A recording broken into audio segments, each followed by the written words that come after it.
Eu sou Tatiana Camarão e iremos dar início ao Fórum de Debates Online. Eu gostaria de saber se vocês estão nos ouvindo bem. E queria também saber de onde são, o órgão que trabalham, porque ao final, as perguntas que vocês tiverem, vocês já vão me enviando para que eu possa repassar para o professor, que é o nosso querido amigo João Domingues, que nós vamos conversar daqui a pouco. Então, vocês identifiquem-se aí com o órgão que vocês trabalham, de onde são, para facilitar para que eu faça essas perguntas. As perguntas que nós não respondermos, elas serão encaminhadas, eu vou dar esse aviso novamente, para o professor, para que ele possa reportar e a gente encaminha por e-mail. Vocês devem estar recebendo o e-mail com vários informativos, documentos que estão sendo produzidos, então a gente se compromete depois, na medida do possível, de também tentar responder essas questões. Bem, gente, é uma alegria estar aqui com vocês e hoje nós vamos conversar com o professor João Domingues. Ei, João, tudo Boa bem? tarde, boa Boa tarde, Tatiana. Tudo tarde. bom? Prazer Tudo estar aqui com bom? E você. você? Eu também, meu Aqui querido. tranquilo. Pois é, eu vou tomar a liberdade aqui, gente, de informar para vocês. O João é meu grande amigo, ele é uma pessoa muito querida. Ele, o Rafa, que são sócios do portal LC, e eu quero dizer para vocês que, além de amiga, eu sou madrinha de casamento deles, porque eu já me convidei para ser madrinha, porque ele vai casar, se Deus quiser, e Deus abençoar a Isabela Brito, né? Dê muita paciência para ela, porque esse casamento aí eu faço questão de abençoar junto com Deus, porque são duas pessoas muito queridas, viu, João? Então, a partir de agora, se quiser me chamar de Dinda também, pode chamar, além de Tatiana, tá? E não tem coronavírus que vai impedir isso, né, Tati? Não tenha coronavírus, nem que a gente faça online e eu abençoando aqui, entendeu? Faço a benção, eu mesmo dou a benção, viu? Ô, João, e aí, animado para a tarde hoje? Oi, com certeza. Eu estou até aqui já preparado, sexta-feira, com um Nossa, vai vinhozinho. me matar de inveja. Ontem eu fiz uma homenagem para a Gabi, porque ela gosta de vinho, a Gabriela Fércio, e aí eu brindei com ela brindei para ela trouxe um vinho para brindar, e hoje você está me fazendo uma inveja danada, porque eu não me preparei com o meu vinho aqui, porque eu falei, em homenagem ao João, eu vou só com o meu carinho. Ô, João, deixa eu te falar Diga. uma coisa, nós estamos com várias pessoas participando, do Brasil inteiro, é no Que bom. Tocantins, é no Espírito Santo, é no Rio de Janeiro, Pará, e nós estamos aqui realmente com um grupo bom e muito interessado, todos falando que tem muitas dúvidas. Tem a Fabiana de São Paulo, falou, professor, eu estou aqui participando, cheia de dúvidas. Então, eu acho que nós temos hoje um encontro muito promissor com relação a esses impactos dessa pandemia no que diz respeito aos contratos de terceirização. E já contextualizando aqui, eu já queria entrar nas perguntas para a gente poder aproveitar e beber muito do seu conhecimento, né? Beber do seu. Fazer com que as pessoas possam aproveitar esse tempo e você possa responder o máximo de perguntas possível.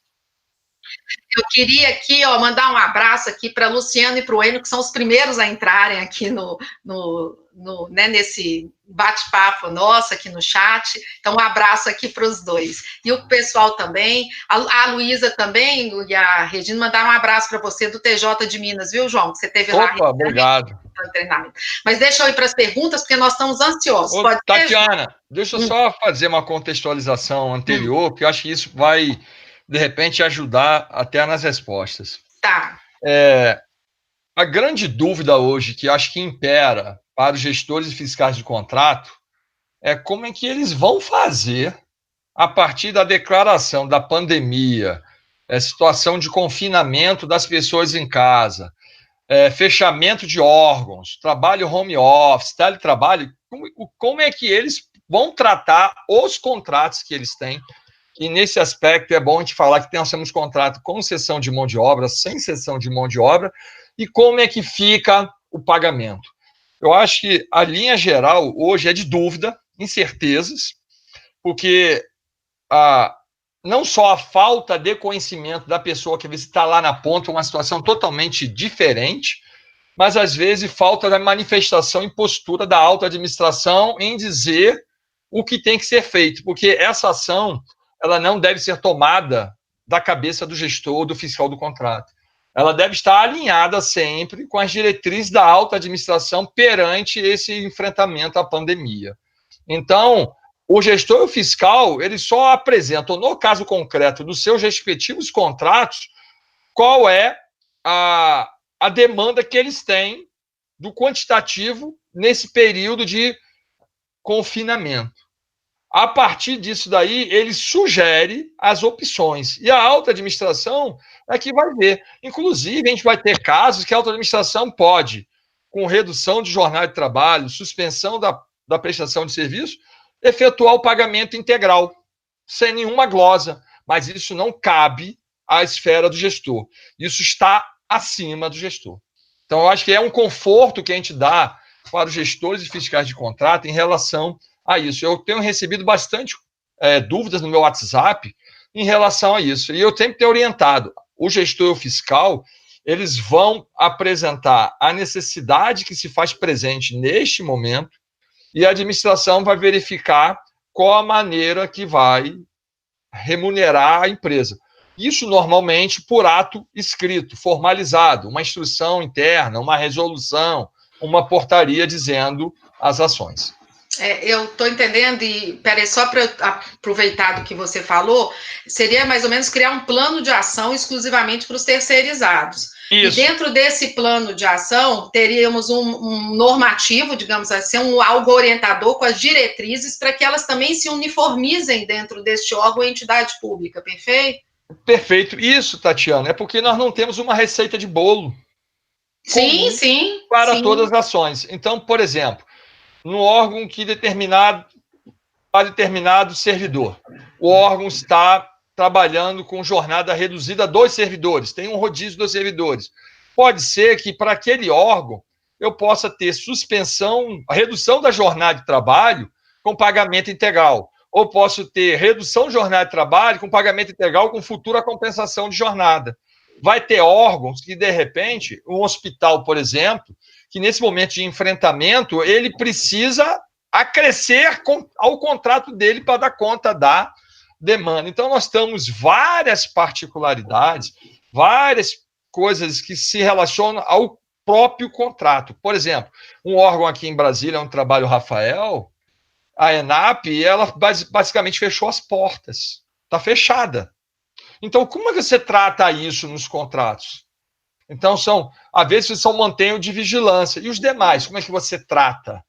Contrato de limpeza, recepcionista, manutenção predial, elevador, ar-condicionado. É isso aí que a gente vai começar a discutir a partir de agora, a partir dos casos concretos. E assim, Tatiana, a gente tem visto muitos pronunciamentos da SEG, ela trouxe uma orientação macro, mas muitos órgãos regulamentando internamente as diretrizes mais específicas. Em cima dessas diretrizes, que eu entendo que o gestor e o fiscal do contrato se apoiam para apresentar as soluções. Como você disse, a gente não tem uma orientação padrão, porque vai depender da necessidade e realidade de cada órgão e entidade pública. Mas eu acho importante isso que você falou, João, porque isso dá segurança para o gestor e fiscal. E outra coisa, além disso, quando eu falo de segurança, não só a segurança da atuação, mas uma segurança jurídica para o órgão e entidade pública, da transparência. Eu tenho aqui, João, uma recomendação, talvez que valha para a construção desse plano.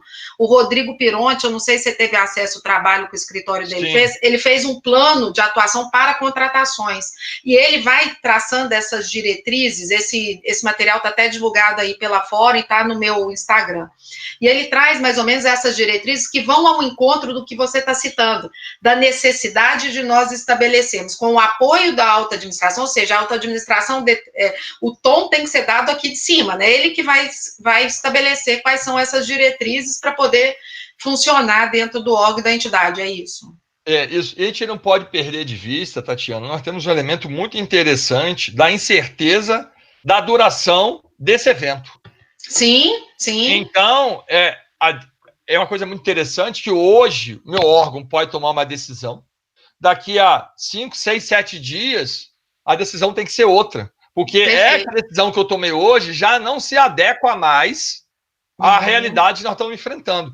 Porque se você considerar que o ministro da Saúde falou que o pico é maio e junho, nós estamos em março. Então, pode ser que as decisões que a gente tome hoje sejam meramente paliativas e vão ter que tomar decisões mais severas à frente. E outra coisa que nós temos que nos proteger como servidor público é a gente não se deixar levar pelo princípio, né, nem da impessoalidade, é da pessoalidade. De que maneira? De a gente querer manter o terceirizado porque eu gosto dele.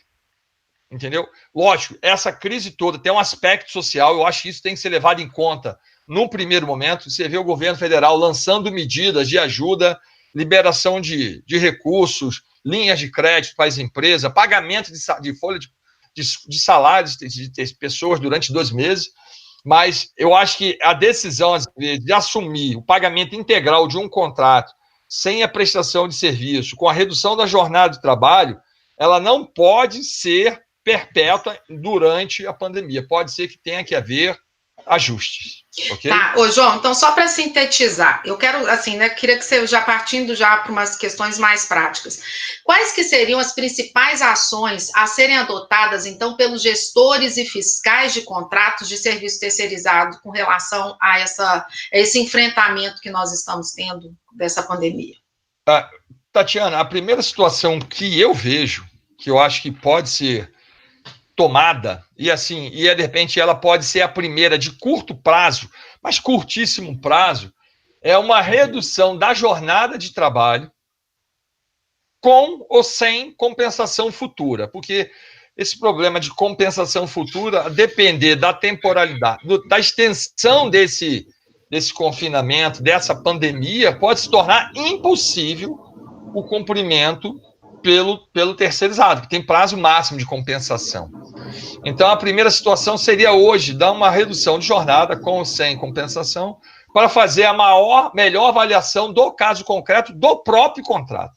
Aí, nesse aspecto, eu acho que algumas coisas têm que ser consideradas. Por exemplo, a fiscalização contratual.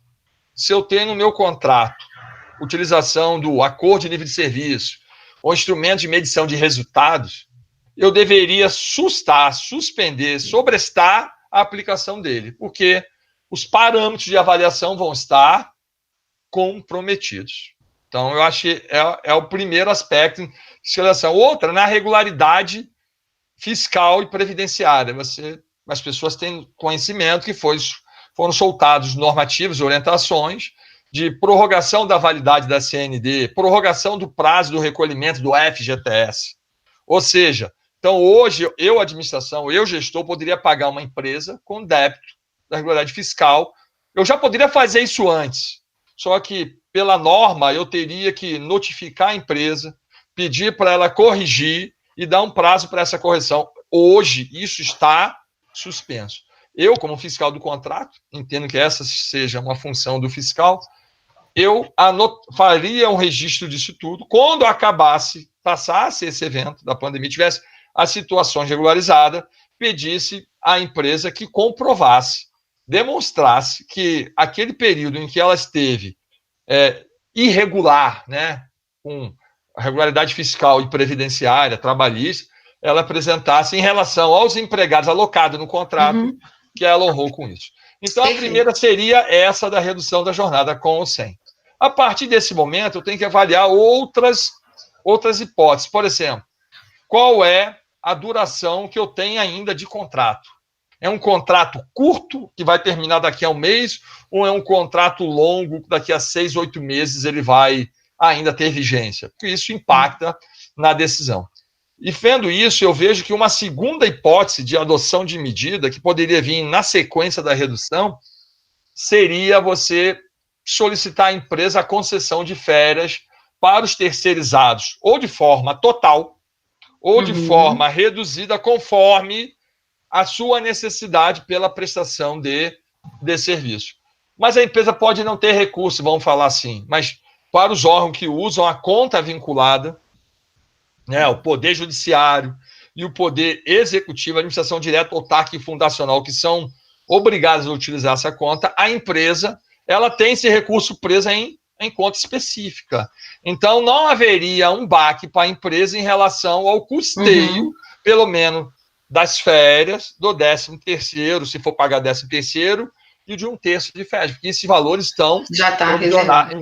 Lógico, ela vai ter os encargos por pagar isso, mas isso não estaria comprometendo a situação de ter recurso para poder bancar as férias. E outra coisa, se eu estou com suspensão, redução da jornada de trabalho e vou conceder férias, a lógica é que eu não solicite a substituição do empregado em férias.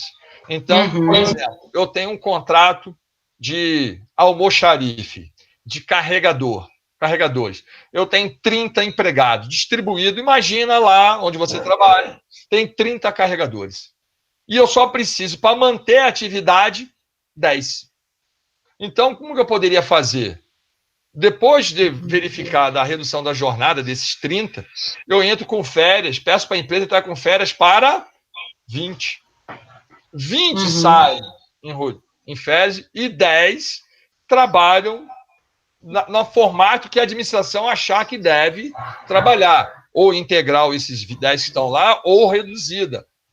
Pode, de repente, a depender do órgão, você está no hospital que trabalha 24 horas, você também trabalhar com turno de revezamento ininterrupto. Então, a cada caso, a gente vai ter que fazer as mexidas necessárias. Pode ser que, em alguns momentos, como o órgão, às vezes, está todo fechado e não necessite do serviço, pode ser que eu falei, o órgão, no primeiro momento, pode se valer de uma justificativa social, dos riscos da rescisão de contrato, da suspensão sem pagamento e, mesmo que tenha sem o serviço, efetuar o pagamento. É o que o Rafael fala, usar o artigo 20 da LINDB para esse momento. Só que essa situação ela não pode perdurar 2, 3, 4 meses. Tem que se fazer avaliações da necessidade de se manter o pagamento. Ô, João, eu queria que você repetisse, aí você comentou rapidamente, mas eu queria que você repetisse, qual que é, então, a ação a ser adotada pela administração, né, caso a empresa contratada não apresente a regularidade fiscal, previdenciária ou trabalhista, porque isso está gerando muitas dúvidas. Então, você comentou rápido, eu quero dar uma ênfase nisso. Foi feita a prorrogação da validade da CND. Sim. Então, se o governo prorrogou essas validades por 90 dias... Durante 90 dias, eu, como administração, eu não posso exigir que a empresa tenha a regularidade prevista lá pela CND em relação ao débito fiscal previdenciário que estão dentro da CND. Correto? Não posso, e foi prorrogado. Então, mesmo que tenha débito, eu pago. E foi prorrogado o quê? O FGTS, o recolhimento por 90 dias também, pelo outro lado, pela Caixa. Então, com isto, empresas com débitos da irregularidade fiscal, trabalhista e previdenciária, a administração pode notificar, pode pagar, mas o prazo que a gente daria normalmente, situações nas condições normais de temperatura e pressão, para ela regularizar e demonstrar que ela regularizou, não vai acontecer agora. Ela vai acontecer lá na frente. Considerando que essas expedições têm validade de 90 dias, 3 meses, pode ser que não seja suficiente, mas lá na frente haja o quê? Nova prorrogação. Então, por isso é muito importante que os gestores fiscais acompanhem as orientações dos órgãos normatizadores superiores, no Poder Executivo, a SED, no Poder Judiciário, CNJ, e a própria orientação do órgão, e também esses canais de comunicação, igual você está fazendo esse aqui, alguns sites que transmitem, que divulgam informações em relação à licitação em contratos. Tá. Ô, João, e uma coisa assim que eu fico vendo que está me dando uma angústia danada é com relação à fiscalização contratual a partir da utilização de acordo de nível de serviços. Como é que fica isso? Eu vou ter que sobrestar essa aplicação desse acordo? Como é que fica? Porque já que não está tendo serviço, como é que eu vou mensurar isso, entendeu? Então, eu queria ver se você me traz uma luz com relação a essa questão. Tatiana, aí nós temos os dois lados, né? Você imagina um órgão normal em que vai haver uma redução da prestação de serviço. Então, porque o órgão está em teletrabalho, trabalho remoto, rodízio até de servidores, ou fechamento total. Como é que você aplica uma avaliação de acordo de nível de serviço ou um IMR se você não vai ter todos os empregados ou todos os materiais e equipamentos disponíveis? Então, eu penso dessa forma, a gente não conseguiria fazer uma aplicação razoável. Então, eu acho que neste momento, considerando que o caso é de pandemia, o serviço de limpeza, que de repente mereceria maior atenção em relação aos serviços realizados, principalmente no limpeza de corrimão, de maçaneta, fechadura, onde as pessoas tocam. Mas mesmo no de limpeza, eu não teria condição de aplicar, porque vai demandar o IMR, o Acordo de Serviço, que vai demandar muito mais ações que, de repente, estão acima do que foi previsto inicialmente. E isso talvez seja até um caso, acho que já foi até falado aqui, de você ter que reequilibrar o contrato. De repente, você não só vai ter que aumentar a frequência de realização das atividades dos terceirizados, com isso, você vai ter que ter mais terceirizado trabalhando, ou você mantém a frequência e diminui a produtividade, porque ele vai limpar menos área. Então, vai demandar mais empregados. E, de repente, mais material. Então, como eu vou aplicar um acordo de nível de serviço? Não tem como. Eu teria que, primeiro, num caso desse, um serviço de limpeza de um hospital, às vezes a maior preocupação agora é adequar a força de trabalho de limpeza à real necessidade. Então, de repente, no hospital, a solução é inversa. É você, para o serviço de limpeza, de repente, ter que fazer um acréscimo, porque você vai mexer numa das variáveis, produtividade ou frequência de realização. Perfeito. Ô, João, eu queria te fazer algumas perguntas que o pessoal está mandando aqui pelo chat, que estão, né, lógico, é dentro do que você conseguir responder. Eu quero aproveitar hoje, essa tarde, para poder tirar essas dúvidas. Talvez essa temática seja a que mais ansiedade tem, trago aqueles que, né, tem sentido, aqueles que atuam na área e na área das contratações. Então, o Elivan, por exemplo, ele está me perguntando assim, Elivan está te perguntando o seguinte, isso. E os empregados que estão na zona de risco, como os maiores de 60 anos, como ficariam? A atividade deles não permite o trabalho remoto e, ao mesmo tempo, não seria possível reduzir a jornada de trabalho. Então, ele quer saber como que fica essa situação. Ele está falando, né, da zona de risco, não só os maiores de 60 anos, mas aqueles que têm doenças, né, que expõem mais as pessoas, enfim.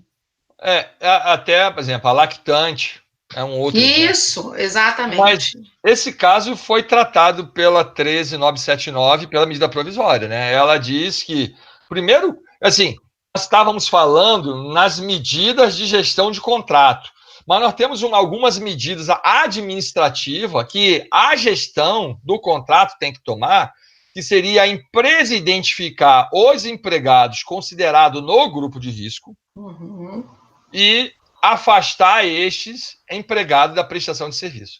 Esses empregados, eles são tidos como falta justificada, ou seja, a empresa não vai poder descontar nada dele, a não ser de repente, o vale transporte, mas ele recebe até vai receber até o vale alimentação dele, porque está afastado. A substituição dele por uma outra pessoa vai depender da necessidade do serviço para o órgão. Pode ser que eu precise de um substituto. Aí ele vai ter que botar um substituto.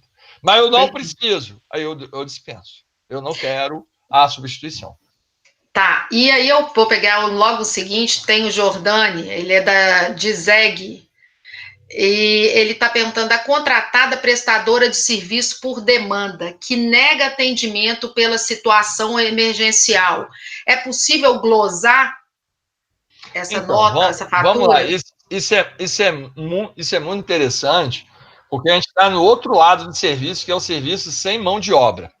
Então, esse serviço com sem mão de obra, normalmente, ele surge a depender do serviço. Por exemplo, você vai para um ar-condicionado da vida, manutenção de elevador sem equipe fixa. Normalmente, esses dois tipos de serviço, eles só são presentes, se fazem presentes, se for para manutenção corretiva e uma manutenção preventiva. Ué, mas espera aí, se o órgão está fechado, em tese eu não teria uma manutenção corretiva. Ou poderia ter a preventiva, mas se o órgão está fechado, ele não iria nem para a corretiva, nem para a preventiva. Mas vamos pensar que eu estou no órgão que está mais ou menos aberto e eu demando uma manutenção preventiva ou corretiva. A empresa não ir prestar o serviço, ela vai ter que apresentar as justificativas por não prestação de serviço. A administração deve analisar, no caso concreto, as alegações e, a partir disso, fazer a ponderação, até para o risco daquela não prestação de serviços para a administração. Porque se precisa da prestação de serviço, é porque tem os servidores alocados lá no órgão. Então, a primeira coisa que eu teria que avaliar, às vezes as pessoas ficam imaginando várias questões, mas os casos, às vezes, concretos não se fecham. Se eu tenho, por exemplo, um órgão que está trabalhando com 10% do efetivo e eu demandar um conserto de quê? Que demandaria? Uma demanda de quem? Na realidade, a demanda vem da administração. Então, eu acho que antes de sair a demanda, avaliar mesmo se é necessária aquela demanda para a administração e o que se quer desta demanda. Porque se não vai atender nada de emergente ou urgente naquele momento, que não se faça a demanda. Porque não faz sentido, entendeu? Tem que ter um pouquinho de lógica isso. Tá, e João, como você já falou que é de acordo com a realidade, necessidade, por óbvio, de cada contratação, uma substituição de algum funcionário, etc., gera o direito ao reequilíbrio econômico-financeiro do contrato? Essa é a pergunta do Matheus Viana Ferreira. Quantitativo por quantitativo? Então, essa é uma coisa muito interessante, né, Tatiana? Eu vou falar para você que depende. Por que eu falo que depende? Se a gente pudesse visualizar a planilha de custo aqui, que normalmente é usada nos contratos terceirizados, nós temos um módulo que é para ausências legais. E com certeza hoje não está catalogado lá o caso da pandemia. Não está catalogado lá o caso da pandemia. Então, se eu, analisando só esse lado, tiver que substituir um empregado hoje e em virtude dele ter afastado, e esse custo não está na planilha, em tese, eu teria que fazer um reequilíbrio econômico-financeiro do contrato. Mas isso, para mim, só aconteceria, de fato, se eu não fizesse nenhuma redução dos serviços prestados. Que do momento em que eu faço uma redução e para alguns que vão se afastar eu peço a substituição, em verdade, vos digo que a empresa não estaria tendo, naquele momento, nenhum prejuízo. Entendeu? Porque em vez de um contrato de 30 carregadores, 30 almoxarife, eu só preciso de 10. Mas desses 10, tem um que está no grupo de risco. Em vez de liberar 20, eu libero só o quê? 19. Então, não mudaria muito para a empresa, eu só deslocaria alguém para prestar o serviço. Agora, se a empresa for trazer alguém extra para fazer a complementação, porque eu não liberei ninguém, aí eu entendo que deveria se fazer o reequilíbrio. Só que extremamente difícil, já digo, extremamente difícil de você precificar, porque você teria que por planilha. Era fazer o caso concreto. Quanto custaria esse novo empregado, principalmente em relação aos encargos dele, salário mais encargos, e em relação ao outro. Pode ser que isso justifique quase um novo posto de trabalho. Pode ser. Mas isso aí é o caso concreto. Teria que planilhar. Mas aí que eu falo para você, depende, às vezes, da ação. Se a administração vai fazer algum rodízio, redução da jornada de trabalho, eu não me preocuparia com isso, porque isso acaba se ajustando para a empresa. Ela só joga alguém para cá. Tá, entendido. Ô, João, eu tô com uma situação aqui do Vitor Fernandes Santos, ele é da Secretaria de Polícia do Rio de Janeiro. E ele fala o seguinte: boa tarde, professor. Em relação às medidas de distanciamento social que atingiram os funcionários terceirizados. Então, ele quer saber esse distanciamento compulsório dos funcionários terceirizados. Como formalizar esse distanciamento, já que tem um efeito imediato? Isso é tão interessante que tomar. Eu moro em Brasília, mas eu sou carioca, né, Tatiana? Mas eu tomei conhecimento lá. O governador do Rio de Janeiro, ele reduziu a circulação do número de transporte, né, permitindo só viajar sentado. Quer dizer, sentado, eu estou do lado de uma outra pessoa. Não faz sentido. E do lado de fora, para pegar o ônibus, tinha uma fila, um do lado do outro.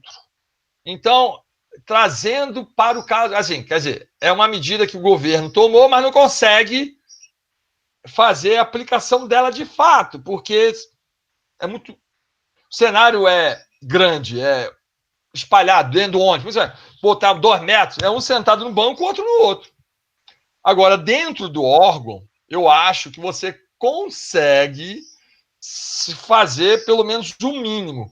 Então, em relação, eu vejo isso nos mercados. Os mercados hoje estão com a proteção de acrílico no caixa. Então você chega, você fala, o acrílico está na frente. Tem as bolinhas no chão para a fila se formar. Então eu entendo que no órgão, a depender do serviço, você está lá, e da utilização pelos usuários, né? Tem órgãos que não estão fechados. Por exemplo, como é que você vai fazer isso no hospital? Imagina um cenário. Quem vai para o hospital é porque está doente, está precisando de atendimento. Então, você tem que ter pessoas qualificadas para orientar. Eu digo já de antemão que assim, é uma coisa extremamente difícil de ser cumprida, mas consegue mitigar de você evitar a aglomeração. Como, por exemplo, de repente, num guichê de atendimento protocolo, você cercar, fazer linhas, distribuir senhas, para as pessoas virem para os locais de atendimento de forma individualizada, mas extremamente difícil. Entendi. Agora, João, você está falando aí do transporte coletivo e tal. Eu não consegui identificar o nome, mas ela está me perguntando o seguinte: considerando que o órgão está trabalhando com efetivo, trabalhando por revezamento, e que houve uma suspensão do transporte público, então ele não tem como deslocar por meio do transporte público, a responsabilidade de trazer e levar os funcionários terceirizados é do órgão ou da empresa contratada? Então, Tatiana, você vê que as particularidades do serviço, elas vão surgindo.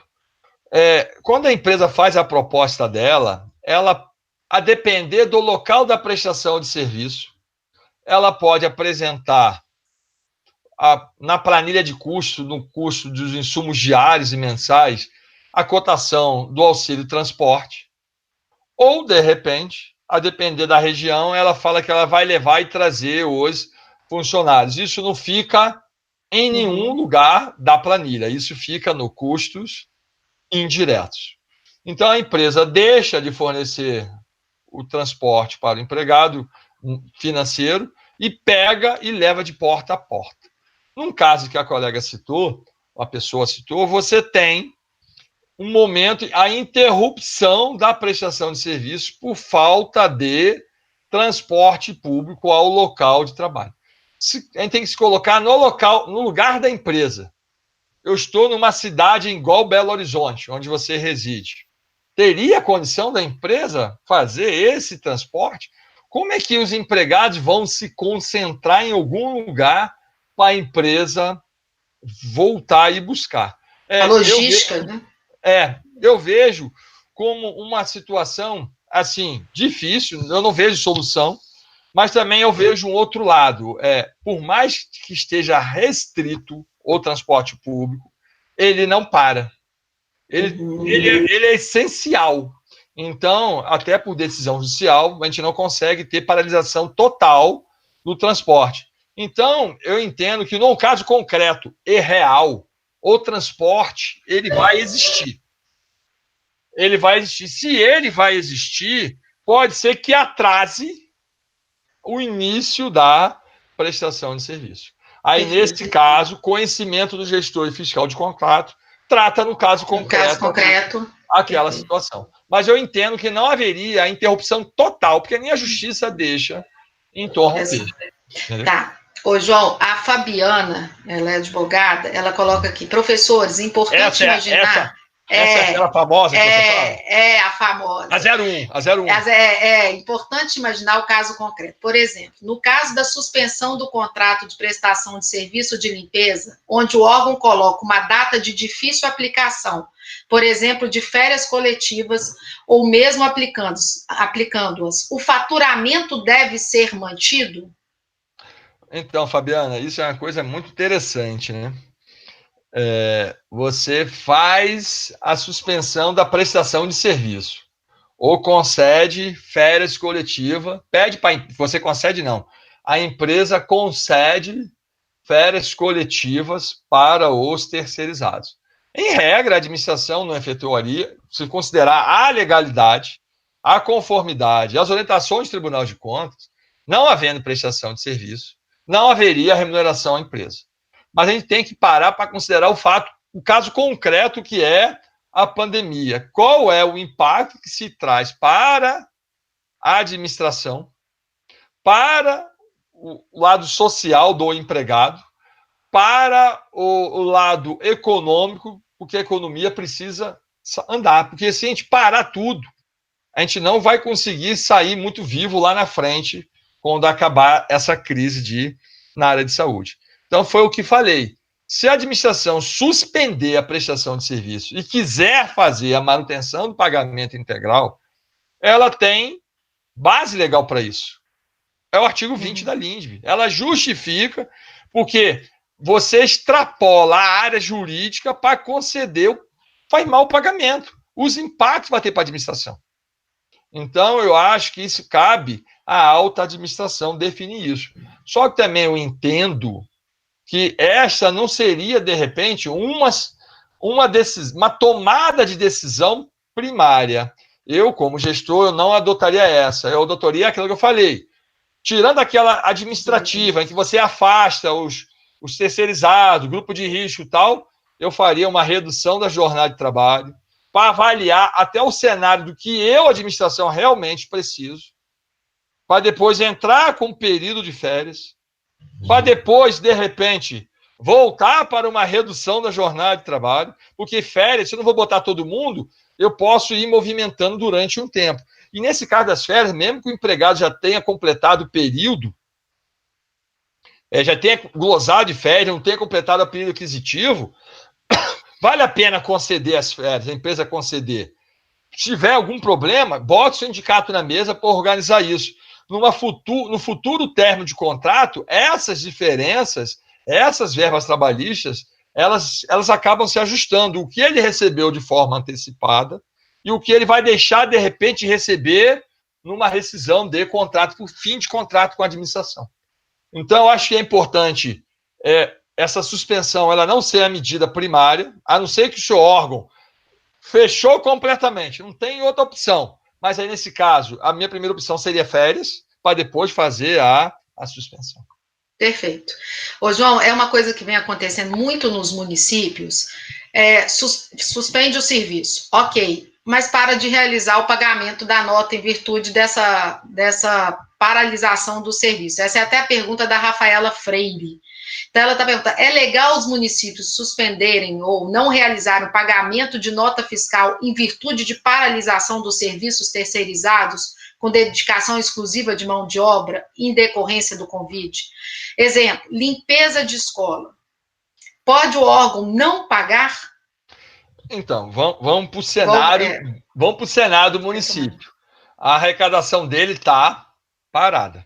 Inclusive, até para o federal, a gente não sabe até quando vai ter recurso para bancar isso tudo, inclusive o salário do próprio servidor, porque está se destinando pacotes de ajuda ao combate, somente a iniciativa privada, crédito, né, facilitado, pagamento de folha de salário. Os municípios eles sofrem com isso, porque a arrecadação dele se vê diminuída. Então, na realidade, não digo nem que seria legal, né, o correto, deixar de pagar. Às vezes o município não vai ter condição de efetuar o pagamento, porque não tem recurso financeiro para pagar. Aí você faz o quê? Então, neste caso concreto mesmo, a única solução para o município que, de repente, não usa a conta vinculada, não tem como conceder férias, é postergar o contrato, ou seja, fazer a suspensão da prestação de serviço por até 120 dias. Depois de 120 dias, a empresa poderia não mais querer prestar o serviço. Então, é porque, assim, o caso concreto, o município não tem recurso. Vai pagar como? Então, nesse caso, eu não vejo nem que seja o correto não pagar. Não ter recurso. Mas o município tem recurso.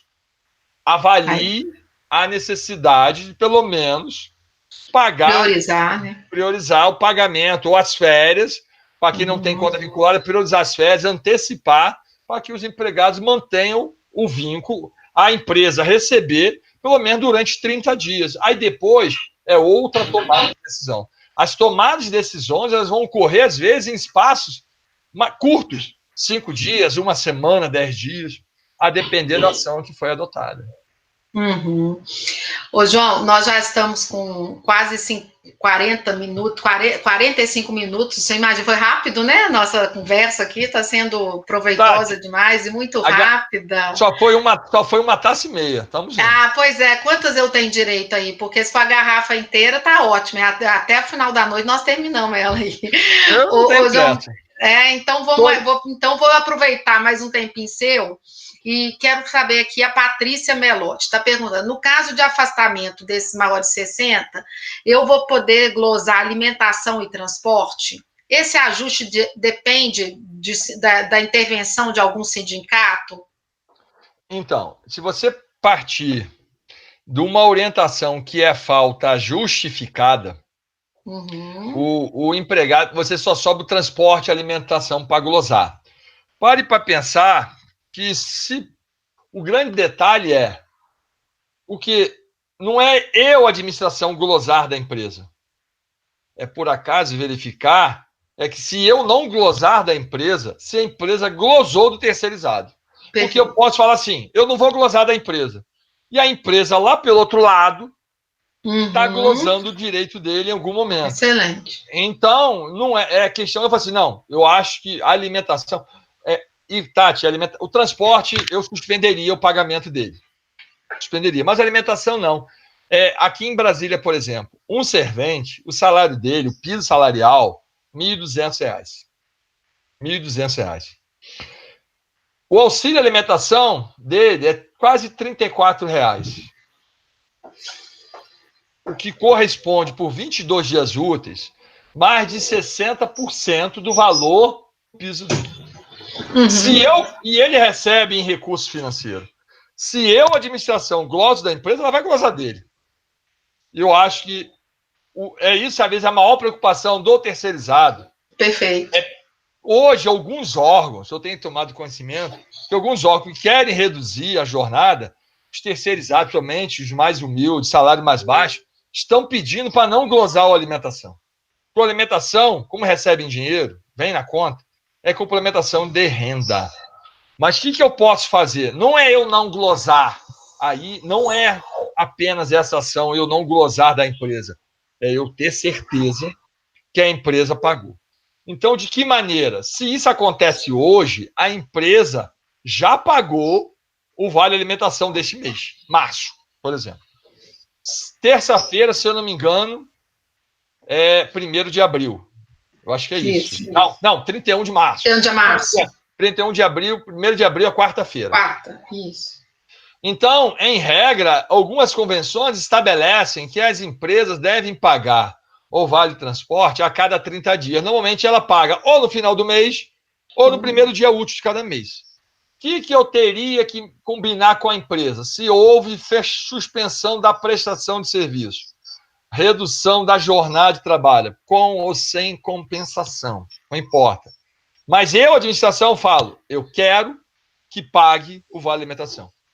A empresa, mesmo que não esteja tendo a prestação de serviço, ou de forma reduzida, ela tem que demonstrar para mim, fiscal do contrato, a administração, que ela fez a transferência. Porque não é eu não glosar da empresa, é eu saber que ela entregou lá na ponta para quem precisa. Ótimo, perfeito. Aí, neste caso, se a empresa não repassa, ela pode sofrer uma apenação da administração, uma apuração, porque eu autorizei o pagamento. Então tem que pagar. Eu estou pagando para a empresa, então se paga. Mas o transporte eu tiraria. Tá. Ô, João, nós já estamos caminhando aqui para 50 minutos de apresentação e eu fico preocupada porque nós temos um time, sabe, para conversar. Eu ficaria horas aqui com você porque esse tema ele é muito instigante. Eu acho que é um dos que mais sofreram impactos aí dessa pandemia. Mas eu queria ver com você, se você não me sugere algum artigo, material que você tenha lido, ou algum órgão produzido, algum escritório que sirva de apoio, né, para os interessados consultarem, que você recomenda que faça a leitura. Então, Tatiana, nós nem combinamos isso, né? Mas vamos lá. Não combinamos isso. Eu posso te ajudar, posso? Então. Vai. Então, nós nem combinamos isso. O que eu vejo? A SEGES, ela está compilando lá na página, no portal do Comprasnet, parte específica, todas as orientações. Mas eu vejo vários professores fazendo isso. A sua amiga aí de Belo Horizonte, a Cristiana, soltou um agora pelo escritório dela. Escritório dela. A Flaviana Paim soltou. O Pironte soltou. O Marçal trouxe orientações.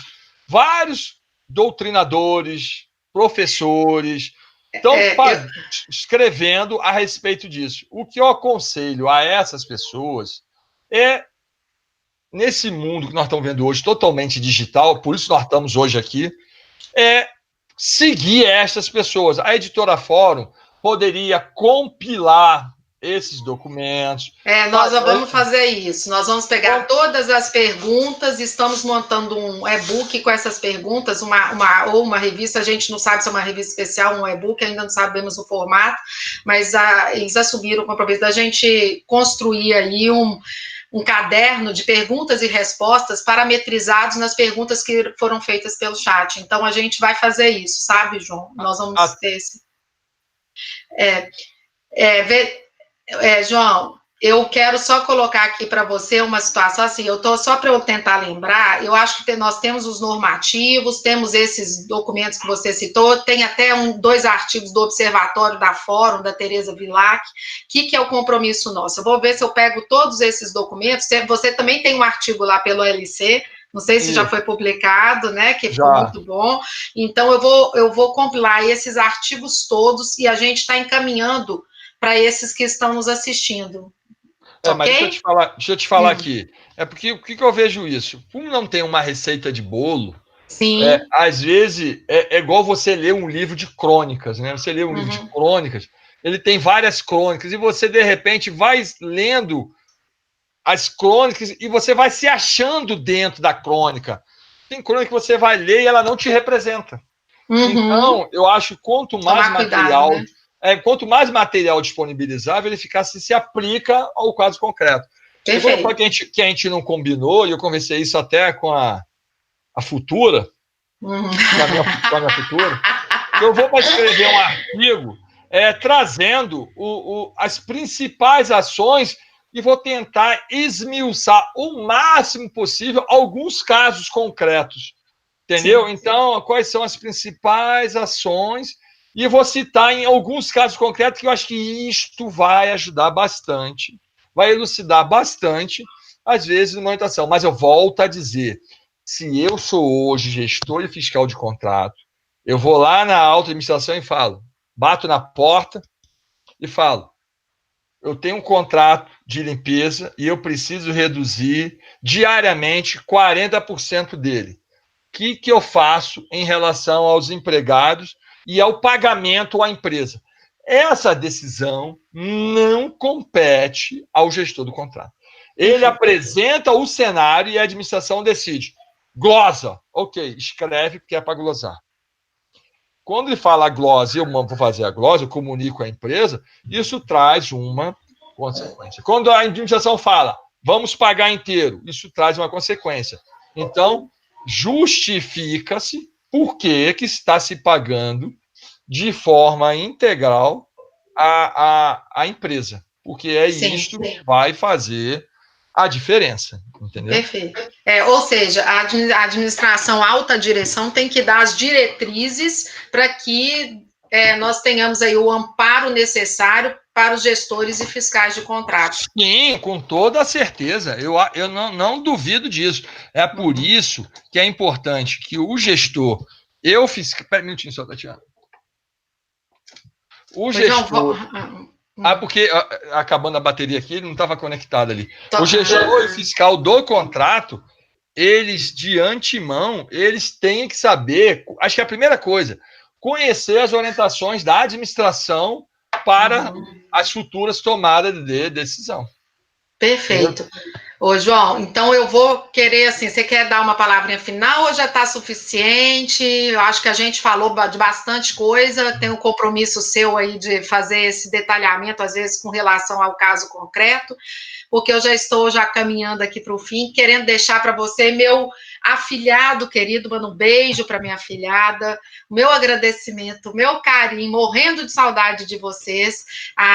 Eu falo que a tecnologia nos permite nos aproximar um pouquinho, porque eu estou realmente com o coração, assim, morrendo de saudade de estar perto, hoje a gente não fala de abraço, mas de um carinho com vocês. Então eu me comprometo, assim que acabar esse rebuliço, eu vou fazer uma visita e quero tomar o melhor vinho da sua adega, o mais caro, viu?